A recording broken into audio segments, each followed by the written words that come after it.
So I can't wait anymore. Ben, I think you should start us off with your what are you nuts moment because it just sounds too good. You've gotten me too excited. Yeah, I think we got to start with it. So it's also I want to caveat. It's really like a what the hell is wrong with you, Ben, but it's also what the hell is wrong with everybody in the world that they made me feel the way that I do about this what are you nuts. And I'm definitely building it. It's really not that big of a deal, but you're probably going to think that it's a very big deal. All right. So we're on the plane to Lisbon, and I'm two types of a traveler when I'm on a plane. One, I like to get a lot of work done. If I'm not getting a lot of work done, I'm watching a lot of movies. And I like to watch, like that's what's great about a 7-hour flight. You can watch great movies. And I watched 2 movies on the plane, both of which I had never seen before, which essentially is my what are you nuts. One of those being Blood Diamond and the other one being Goodfellas. You've never seen Goodfellas? Oh my God. Yes, it's a what are you nuts? Especially because like I love those movies. I love Casino. I love Godfather. I'd never seen Goodfellas. I don't know. I also love DiCaprio, but I just never saw Blood Diamond. And when I told my friend this, he's like, dude, are you like, what's wrong with you that you haven't seen Goodfellas? But you know what my rebuttal was? How freaking jealous are you that I got to see Goodfellas for the first time 2 days ago? I'm just upset that you're even remotely talking about Blood Diamond and Goodfellas in the same sentence. That is unacceptable. But yeah, I'm so jealous that you just got to enjoy the greatness of Goodfellas. It was like the best movie I've ever seen. And then I went and watched the Oscars, and I kept turning to Claudia. I'm like, all these movies, Best Picture should be Goodfellas. Like it was just so in perpetuity. The best movie forever. Forever. It was just such an unbelievable movie. But yes, Ben, what are you, nuts? You got to see movies. You got to see the classics. And it was truly unbelievable. But that said, do we really need to rag on people that haven't seen movies? Like just, I don't know. What are you, nuts? I agree with you. And I think I've never seen Titanic. I've never seen... Same. Terminator. I've never seen... Oh, Terminator I saw when I was in the 3rd grade. I went home crying. This like terrible, terrible mother showed it to all of us when we were 8 years old. And I just remember the term eliminator with his like fire and his... I'm just like this sheltered 8-year-old, right? Like so sheltered. I wasn't allowed to see an R-rated movie. I wasn't even allowed to see PG-13. Like I was just like... I had nightmares forever about the Terminator. There was nothing better than that one friend growing up whose parents didn't give a fuck. 100%. It was the best. 100%. Yeah. I need your examples, and then I'll give you mine. Tell me about your parents' friend who didn't give a fuck and what you ended up consuming. What content did you consume? No. Well, I don't want to call him out, but my friend Louie, growing up, Louie was the best, and his parents were the best. They were just the coolest, and we would literally like my mom had me on, like it was insane. Like I had one of those invisible fences around, like within like 20 feet of our apartment, that if I went too far out, like I got a shock in the neck. But when I went over to Louie's, his parents, they were in charge. And they were cool. We were roaming the streets of Jamaica, Queens at 10 o'clock at night, living life, shooting dice, smoking blunts. We didn't do any of that shit, but we were doing hood rat shit, and it was awesome. Any specific examples? Okay, tell us a story. We went to my friend Chelsea Ray's house once in the Bronx, and we went into her above ground pool, drank orange soda and vodka from a plastic bottle, and I proceeded to throw up aggressively for the next 10 hours. And then we went to Roosevelt Field Mall in Long Island, and I had chicken teriyaki, and it brought me back to life. And then on the train home, I drank a Dunkin' Donuts iced culotta and thought, I'm the coolest fucking guy who has ever lived. You were the coolest. It's the night that dreams are made of. Shout out Chelsea Rayner above ground pool. So mine was my Chelsea Rayner, or who was the guy that you first mentioned? Louie. My Louie was somebody named Phil. Phil's house was the house that, oh man, this was nothing like my house. Nothing. We'd go over to Phil's house, and I know everybody listening, we don't like when we talk about porn. So I'm just going to preface the fact that I'm going to talk about porn. So if you don't want to hear anything about porn, just skip through, but you're going to miss a really good story. Maybe we with call a really good punchline. We'll call it canoodling on we'll video. call it professional canoodling. Professional canoodling. I like that. And that's the name of the episode, Marshall. Write it down. Thank you. Professional canoodling. So, first of all, we'd go over to Phil's house. Phil had a babysitter. We'd leave Phil's house, and we'd always say, like, we want to go and rent a movie. These were the days of VHSs. You'd actually go to the video store, which is the greatest store ever. Best. You'd pick out your VHS, what you wanted to watch. And, maybe if you're a young teen, pretty curious, you'd sneak your way back into the nudie section, peel back the curtain, and you just get to see... Your video store had a nudie section? Oh, yeah. X videos were in the you back. You weren't going to Blockbuster. You were going to some off-the-grid shit. I was going to Off the Grid. It was called We Deliver Videos. That was the name of the place, because I guess they delivered VHSs, and it was an unbelievable store. That is so literal. Was it right next to We Feed You Food? No, but it was right next to the Bagel Mill, which is literally a bagel store. So we'd go look at a couple of just like nice covers of pornos. We'd go back to Phil's. We'd play video games and, occasionally watch, like, I thought it was crazy that we'd watch. It started off as like Rat Race. Again, we were really young. I couldn't watch Rat Race. Then it turned into American Pie. Right. And then it turned into those movies where, like, you'd see a pair of breasts and your mind would be blown. Like, whoa, that's what breasts look like. And then, of course, a slippery slope, as all these things are. One day, Phil showed me a video on a website of a couple of females squirting. Oh, my God. I had to just get it out quick. I had to rip off the Band-Aid because I know people right now in their car are like, Mom, oh my turn God, off this episode. They're crossing themselves. They're saying, like, sweet Jesus. I'm just getting a photo of my mom right now searching squirting on Bing because she doesn't know how to use Google. What's better, that visual or 11-year-old me watching these two like people squirting? It was crazy. And because I was so mind blown by what I had just seen, and again, I was so coddled. My parents are unbelievable, right? I could trust them. I went home and I asked my mom, I just watched two girls have some stuff flying out of their vaginas. And my mom then called Phil's mom, and the four of us had a meeting. And I never went to Phil's house again. I trusted my mom. She was my confidant. And then all of a sudden, it was gone. These mothers of ours are rats. They're rats, okay? If we were in the mob, our mothers would be shot in the knees because they can't keep a secret to themselves. No, so funny. That will forever be the most mortifying meeting of my life. It was, oh my God, I'm literally reliving it, but those are the days.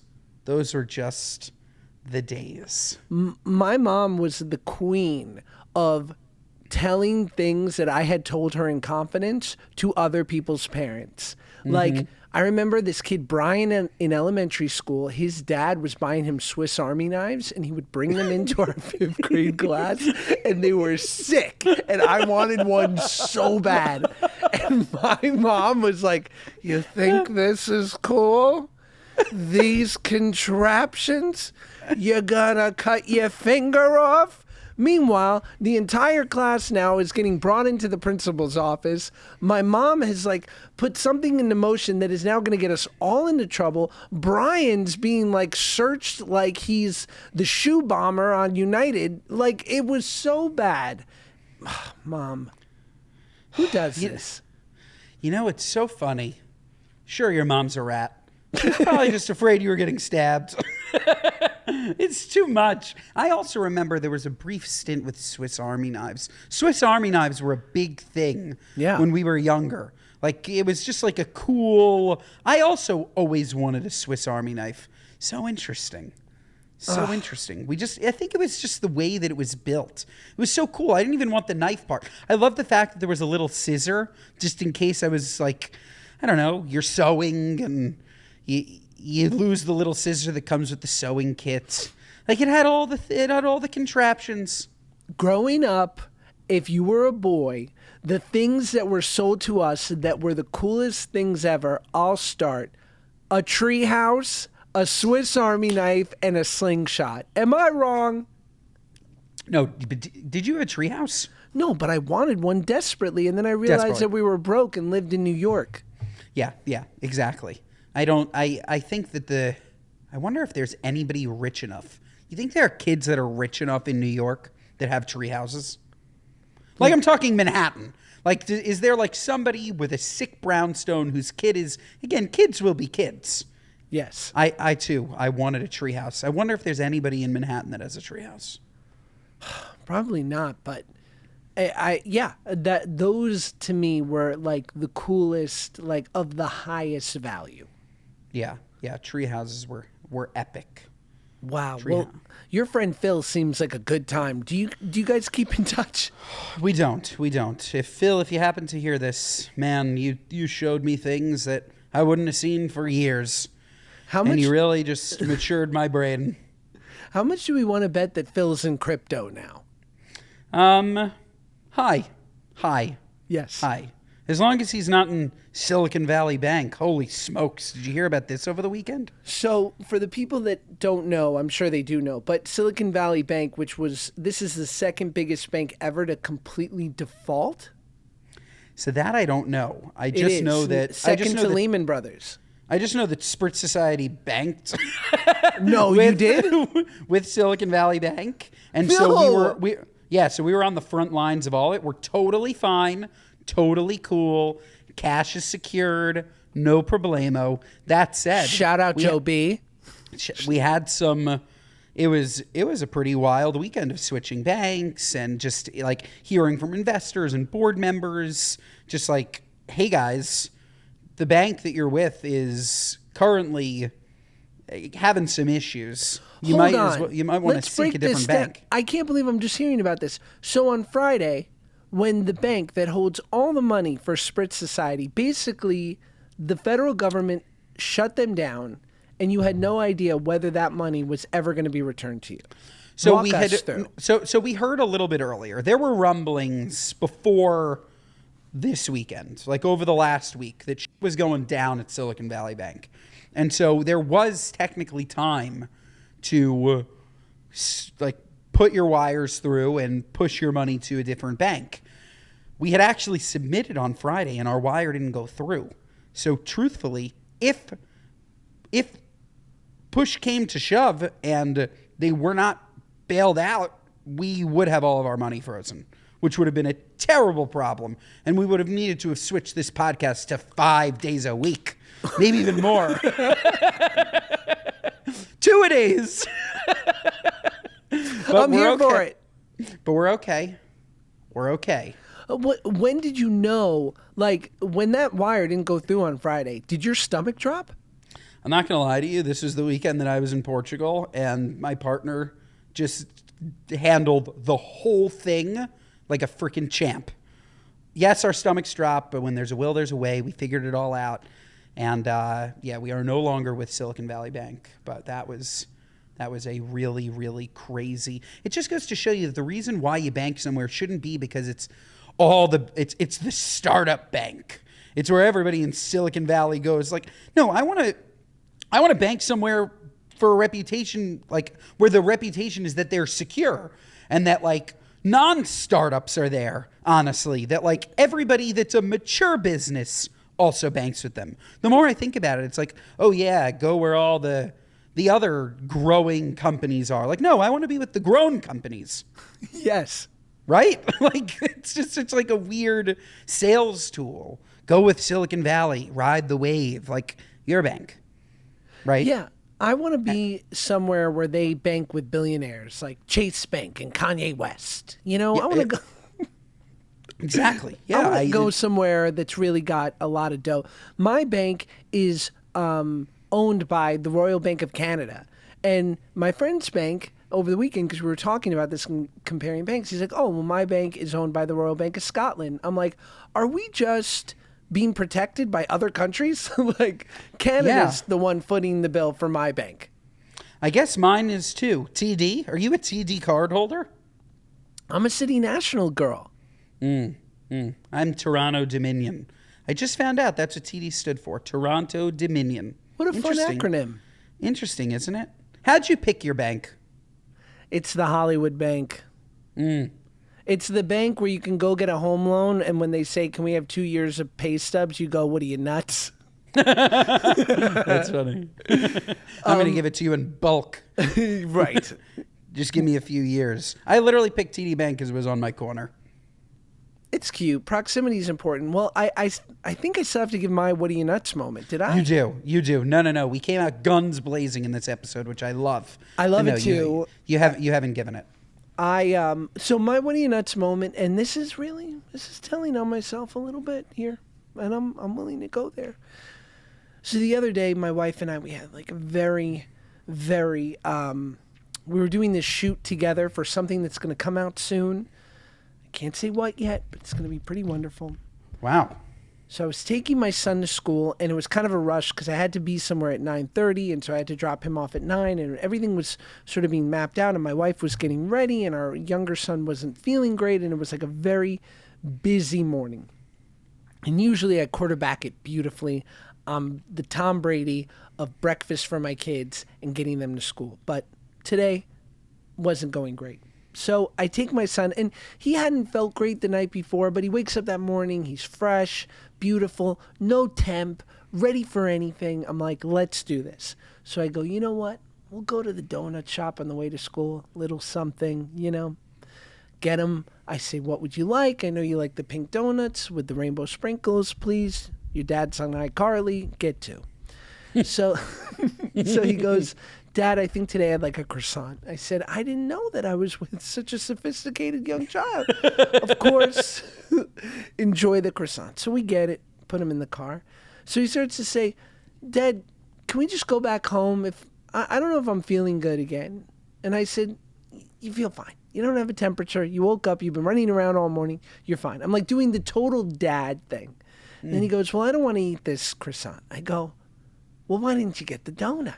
You could have had a donut. And he goes, I don't think I want this. So I drop him off at school, and I'm kind of going like, get in, go to school. I got to run. I get a call 5 minutes later. Your son's in the office. His eyes are welling up. He doesn't feel good. He wants to go home. What am I, nuts? He told me he didn't feel good. I pushed him on these teachers, and what do I get? 5 minutes later, I get the call. Now, granted, my mother-in-law picked him up. That's a different story. You were already on your way. Someone else's problem. Somebody's got to pay for that school he goes to. But nevertheless, I felt so awful. And granted, like, there have been many mornings like that where he goes to school and he couldn't be more than, he's so pleased to be there and he forgets and anything ever didn't feel great. But in this moment, he just didn't feel great. And I should have known when he didn't want to eat his croissant, because that was just like a harbinger of more bad to come. So, and it was really interesting because at the end of the day, I got home and I said, Max, I want to have a talk with you. And we went into my office and I said, Max, I want to apologize to you. And he said, what's that? And I said, I want to say sorry because I didn't listen when you were saying that you weren't feeling too good. And I had told him on the way to school, like, listen, if you don't feel good, call us and we'll come pick you up, but let's just try. And I said, I want to apologize. And, I'm going to do a better job at listening when you tell me you don't feel good. And he goes, okay, Dad, it's okay. Now, granted, I also said, let's go to Target and pick out anything you want. But nevertheless, he was so quick to forgive me. And I was like, what a wonderful lesson in healthy conflict resolution. Because if you apologize to me in my life, I'm going to make you pay. Right? I'm going to play some emotional war with you. And I'm going to be like, yeah, okay, I accept for now. But you're going to feel For now. You're going to feel the pain of crossing me. And you're going to know that going forward, don't ever think about it again. But he just was so healthy. Honestly, you just sound like a wonderful dad. It was just a true, touching, wonderful. What are you, nuts? But really, you're not that nuts. You're not that nuts. You look, sometimes kids fake. I'm just saying, do we even know that he wasn't faking? Maybe he took the apology and said, it's okay, Dad, because he really was feeling fine. Yeah, I mean, he felt fine. He went to school the next day. My mother-in-law said he's very happy. I think he just had to use the bathroom. So, Don't we all? Don't we all? So let's go back to this croissant thing. How did he pronounce croissant? Is he into any other types of French dishes? Is he a fan of escargot? He is, in full transparency, he is kind of a croissant king, but he has a brand that he likes. He likes the heated up one from Starbucks, and it tends to be our thing. He gets that. I get the egg white feta wrap, double baked, which is not an option on the Starbucks app, and it's a really big issue. And Starbucks, we know you're listening. Give us the option to say, I want it extra well done. Otherwise, there's some cold bites in there, and it'll make you want to end your life. But otherwise, it's a wonderful wrap. And we sit at Starbucks and we eat it, and it's a really nice time. Croissants are unbelievable. Unbelievable. What a treat. Just like a thin, perfect dough, wonderfully crisped, loaded with butter. I don't know if TikTok has allowed me to see how croissants are made. The amount of butter in a croissant, oof. So much delicious butter. Ugh. I absolutely love them. I love them. I've posed this question to you, but I'm going to sort of revise it. If you could, what's a heavier, you might not want to share this, but like, let's just say, what's like a heavier weight for you? Because I'll say mine. Like, for me, like, I'm 6 feet. So if I'm like 200, 210, that's like, I don't feel great. 220, I really don't feel great. 180, I feel thin and trim. So for you, what is it for you? If I get to 280, I feel not good. But you're also 6'3". Let the people know that. But I'm also big boned. Right now, I don't think you know how much I weigh. You think I weigh way less than I do. You look about 220. I'm 260. No. Marshall, can you believe this? That's what I'm saying. I'm big boned. I know everybody says that. Big boned. I think I really am big boned. Like, 260 is not a 36, 38 gene. 260 is LeBron James, and he's 6'8". Like, it just, I don't know what it is. Like, I've always, so when I am like, oh my God, anorexic, everybody call the hospital, Ben's bulimic, I'm 220. It's crazy. 220 is where I look, I'm a 32 gene at 220. Okay, so you're a 32 gene at 220? Yeah. That's not possible. Is it crazy? I know. 220? 220. I mean, I'll send you a picture later when I was 220. You're going to look at me and I won't make the Holocaust joke that I was about to make, but you'd think that I But if anyone was allowed to make a Holocaust joke, it's us. It's true, but I'm just saying, if you saw me, you're like, damn, Ben, you are thin. That's so funny. I was on a Zoom acting class the other day, and my acting teacher, who's Jewish, made some reference to being like, and it was something I was doing. She's like, maybe you don't want to do like a shticky, old Jewish man type of movement here. And she kind of like, after my part was over, she said, I felt weird saying that to the class. Like, she's like, I'm Jewish, so I felt comfortable saying that. But, maybe I shouldn't attribute things with like a race or an ethnicity sort of type. And we all kind of, her daughter who is also a coach in the class was like, no, don't feel weird about it. Like, you're allowed to say it. She's like, oh, okay. And then I quickly said, but for the rest of you, don't feel so comfortable if you're not Jewish. That's my favorite thing is when Jews come out and say, no, it's fine. I'm Jewish too. Like, it's right. It's fine that he or she said what she said. Like, it can't possibly be anti-Semitic because I'm Jewish. Like, I hate when people do that. Wait, but why? We were talking about weight. Sorry, I got off on a tangent. Okay, yeah. would you? Okay, 280, you don't like it. 220, you're like at your thinnest, trimmest. Yeah. If you had the choice, you could say 280 pounds your whole life. You won't be Brendan Fraser in The Whale. No. But you'll never be a pound less than 280, but you can eat whatever you want. Or you can be 220 for the rest of your life, but you can never eat any of the things that you love. You're just going to have chicken and rice forever, and then that's it. Do I live the same amount of time, and am I healthy? And yes. I'm healthy. Yes. 280, it's not even a question. Wow. Oh, it's not even a question. Because I'm the exact opposite. You'd rather forego all your delicious food and just be your goal weight forever, but never enjoy your food. Yes. It sounds like you're going to stay at your goal weight then for a long time. Resounding yes. No, but I have no control. I can't do it. Yeah. It's impossible. There is this miracle drug that is giving people control called Ozempic. Never heard of it. Yeah, I think that I would rather be 280. The question only, like, sure, I prefer the way that I look when I'm thinner. Absolutely. Like right now, I am looking svelte. Chiseled jaw. Gorgeous. Sometimes the bigger I get, the more I just end up looking like a big woman. But as I go down in weight, and that's, by the way, shout out to big women. But I'm just saying. Oh, my favorite type. I become a big woman. I also get some rosacea. That's my problem. As I get thinner and thinner, my chin starts to come out. And I really have this like fantastic chin. Like do you know who Steve Max is? No.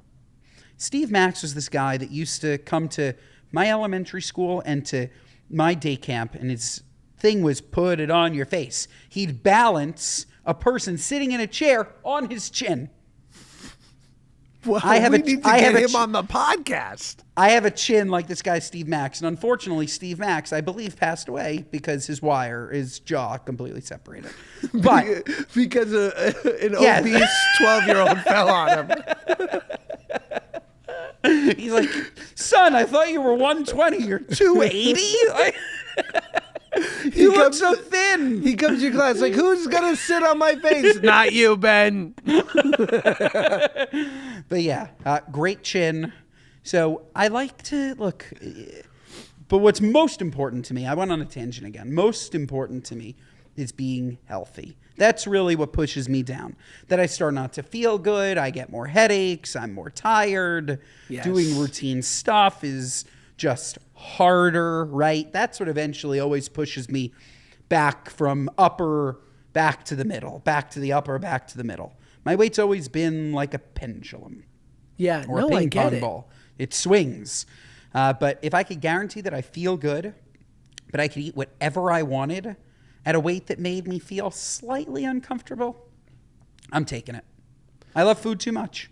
I get it. I just feel also for the business that I'm in, there's no way around it. And when the pain that you have to go through to really feel like a thin king and to really, like the portion control and not eating your favorite things, when you see that rare photo or that rare, scene where you can tell that you were really doing your best and you were on your food plan and you were on your cardio game, there's no feeling when you see your cheek. The other day, and I've been on my intermittent fasting game, someone commented on my Twitter, is Josh Peck sick? And I immediately went, we did it. Woo! I was like, that's what I'm talking about. That's the goal. Is he sick? I can say with incredible confidence that nobody once has ever came up to me and said, Ben, are you sick? You're so you know thin. what people Never. are saying about Ben? He's fine. Ben's fine. He's fine. Wow, you're sick. What a compliment. That is just... Thank you. Wow. I know. I'm lucky. You are lucky. I'm really lucky. But it's funny, you bring up cardio routines and eating. As we learned from our friend Jason Nash, YouTube star, just a couple of weeks ago on the pod, it really has absolutely nothing to do with any of your cardio or eating in your neck of the woods. It's also not Ozempic. In your neck of the woods, the guys are taking extra testosterone. They're taking things to help them lift more weights, to be more cut. So really, if you wanted to be this Hollywood sex god, you're gonna need to inject yourself with some stuff, right? I think so, and I can't say for who because I don't want to be sued and I don't have the bankroll to fight anything in court, like not even remotely close, not even a parking ticket. But, but you know, all these guys that are like the Adonis whip their shirts off, yes, almost without a doubt, they're on. I mean, recently, and of course, I'm not connecting this to this person, but did you see Jake Gyllenhaal at like 44? Take his shirt off? He's in a movie about MMA. He's in Roadhouse, the remake. Yeah, I did. I saw that. A stunning musculature. Did you see this guy? Yeah, look, this is not from running. This is not from lifting. It's not. Like, it's just... Well, it is, but again, it's all alleged. We don't know. But I just think that to be so incredibly fit and crafted, I think there's a lot of guys in Hollywood who are getting a little bit of help. Yeah. By the way, you said it right. I said it wrong. You still have to lift the weights. Yes. It's like Barry Bonds. He still had to hit the home runs, but it certainly makes it easier to hit the ball a little bit further when you're taking something that is performance enhancing. So I'd say that it allows you to be more trim. There are ways to suppress your appetite.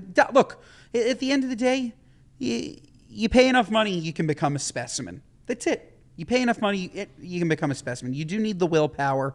You do. But imagine if I was just completely ripped. I took off my shirt. It would be weird.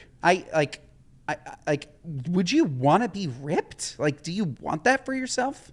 Again, and we talked about this on the Neil Brennan episode, I did so much damage to my body that the idea, yes, I could be ripped to a certain extent, but it's always going to be like slightly imperfect. So I've given up that side of my, life or whatever that is. And I think I'm better for it.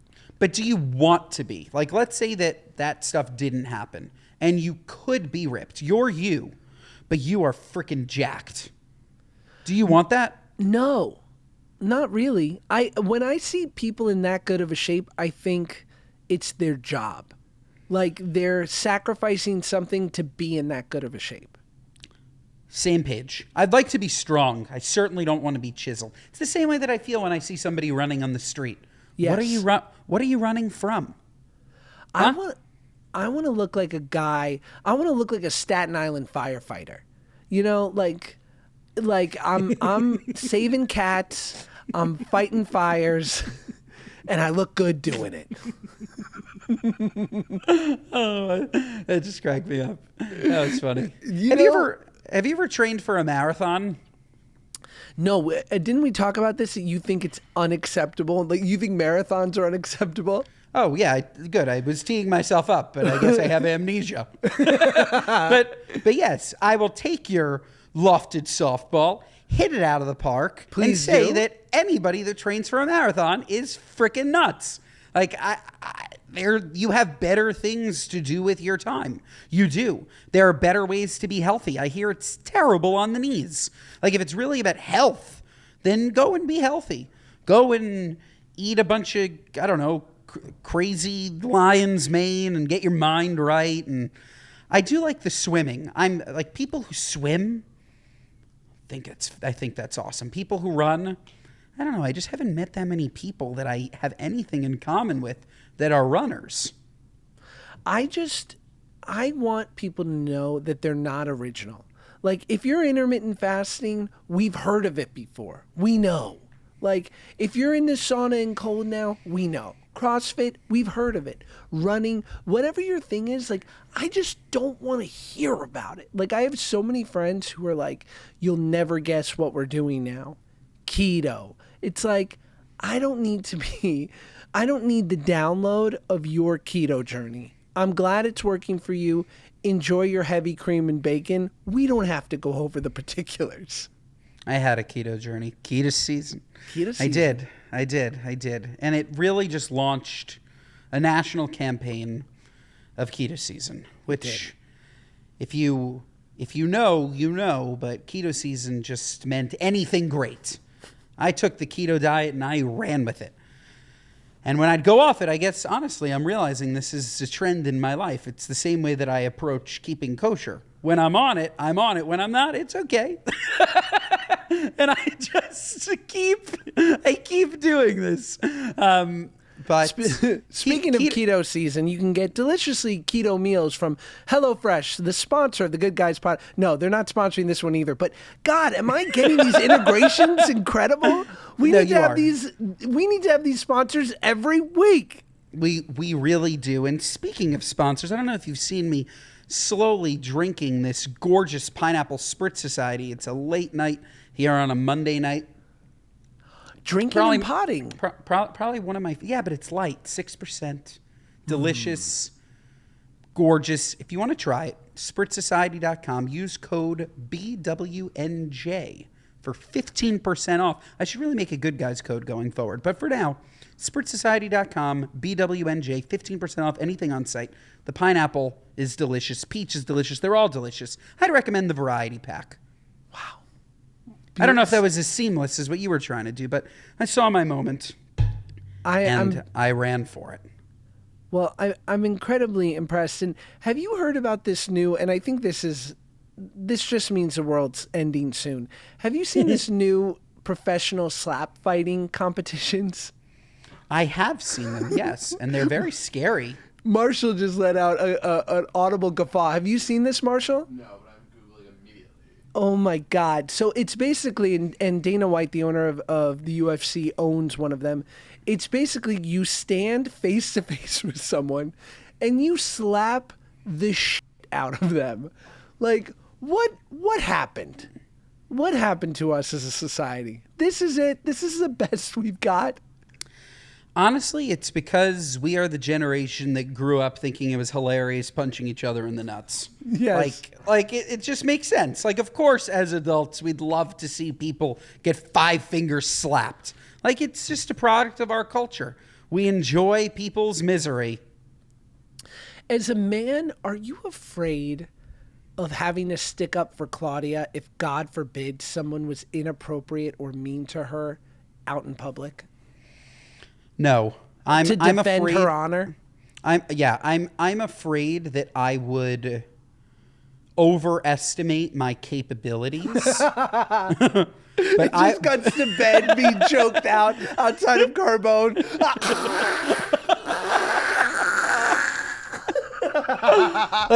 I would go to defend her honor, but I'd probably get this shit beaten out of me. But right.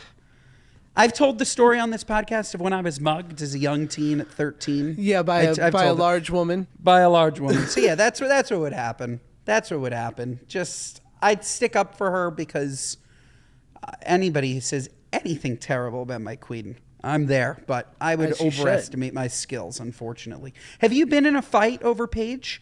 Any guys come up and try to steal your woman? No, I mean, some guy once at a college party called me like a really terrible name, and I just ate it and kept walking. And I think hopefully she just thought that I was very mature? Yeah, mature and emotionally sound. When in reality, I was terrified. What do you call you? A terrible word that no one should say.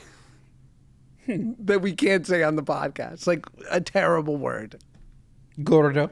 No, it wouldn't fit. It wouldn't fit. What could the word be? You can imagine. Comment what you think the word could be in the YouTube comments so that our video gets disabled. I couldn't.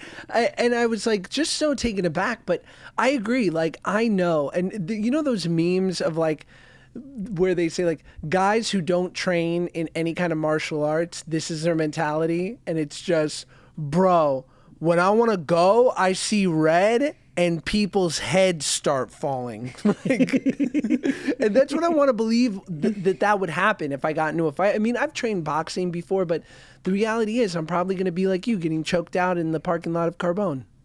Yeah. I have random moments of inspiration where I want to get into boxing. I like that you mentioned boxing. And a really good friend of our family's, her name is Erica Hammond, almost husband, Encore, who you may or may not have met. She is Rumble boxing, and she's just like the boxer. She was Rumble, now she's like doing her own thing, but like she's like a serious, like teaches classes, unbelievable boxer. I was drunk one night. It was probably like 1 o'clock in the morning. I sent her a text. Need you to train me. I need it. Like, I want to come in, box. Woke up the next morning. Never spoke to her again. Ordered a tuna on a bagel. So instead of boxing, I'm going to take an everything bagel scooped out, tuna, lettuce, onion, pickle, cut down the middle, and you can keep your boxing. That's gorgeous. I remember once my wife and I were dating, and her mother had a guy come to the house to do some, like, I don't know, some kind of work around the house, and he was creepy. And he like gave her bad vibes, and he started asking questions like, "Where's your husband? Like, is he here?" And he had happened to be out of town during this time, so she's staying at home alone. My wife was staying in my apartment, and he left, and he's like, "Well, I'll be back tonight." She's like, No, you don't have to come back tonight." He goes, No, I'll be back tonight. And she was like, "I'm really scared. I don't feel comfortable sleeping here tonight. He just gave me a really bad feeling. Would you and Josh mind sleeping over tonight? I think your father would be happy to know that there was a man in the house." To which I said, "Well, you should find a man." I just could not believe that when a man is required, I qualify, kind of. Mm-hmm. No, you're the man of the house. You're the man. Oh. You're the fucking man. And now I own a home, and just know, fuck around and find out. Come to my house, and it's gonna get real quickly. Don't let the first 40 minutes of this podcast give you a false sense of security. I will fucking go red line on your ass. But sometimes I'll hear things. He takes it all back. Don't come to his house. Stay away. He doesn't see red. He sees nothing. I live in a small township with a very excessive police force, and I got hot fingers, baby. I got them on speed dial, and they're dying to do a favor for old JP. But the truth is I, like you, am a city boy. I've always grown up in apartments. And for the last 6 months, for the first time in my life, I've had to live in a house. This means putting out my garbage bins for the garbage truck to come by. It's sick. I'm like Donnie Domestic over here. But anyway, anytime during the night, when I hear a noise, I got to go search for it. And I'm scared. I'm going to be honest. I am scared. And what I do is, I don't even think. I just charge downstairs, and I try to make a lot of noise as I'm going down the stairs so they think I'm bigger than I am. I don't know anybody that owns a home that's thrilled about it. How much money have you sunk into this house? You mentioned being Donnie Domestic. Do things in your house break? They have to break all the time, right? There's always somebody repairing something. There's a light bulb out right now that I recently noticed, and I don't know how it'll ever be repaired. Like, it's up in a ceiling. It's ensconced. What's the word? It's built into the ceiling, and I'm just like, that's too high. Where do you get light bulbs? And who's gonna? Can I call the super? Number one pet peeve of we live in an apartment, and so we didn't pick out the appliances. We rent from someone, so it's his appliances, and he decided that the entire apartment should be Miele. Is it Miele? Miele? Do you know this brand? You ready for this?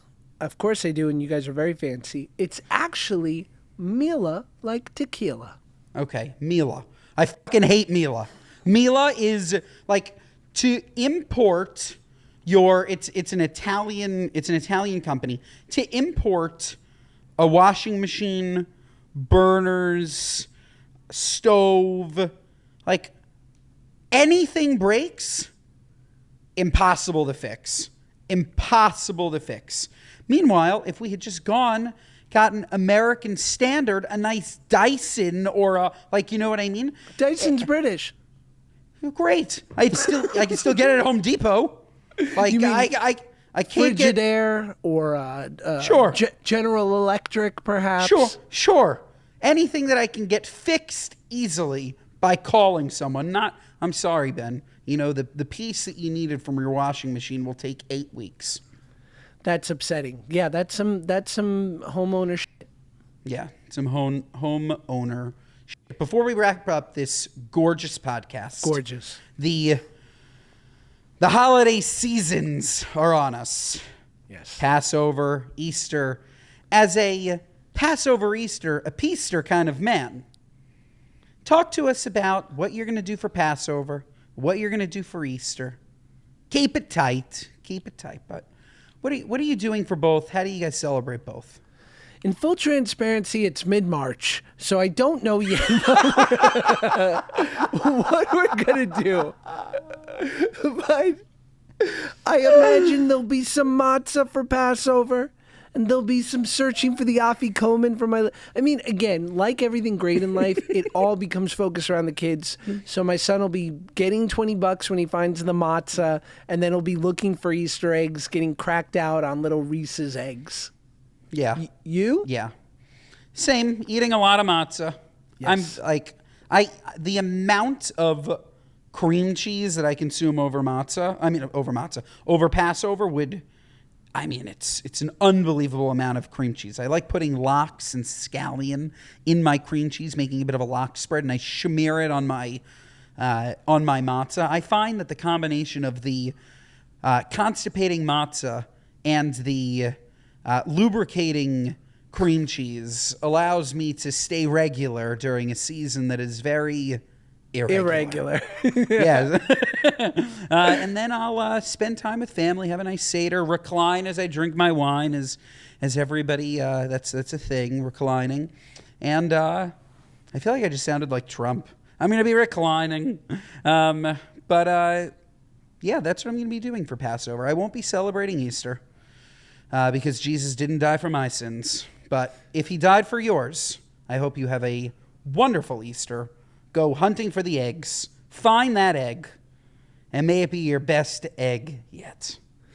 There's a Howie Mandel joke recently when he was on Bert Kreischer's podcast where he said, "Isn't it the most Jewish thing ever that we went searching for water for 40 years, and when we finally found it, we said, separate it first."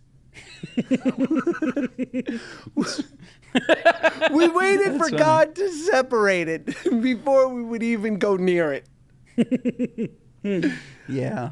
My last and something we need to think about before, as we leave this wonderful, iconic podcast.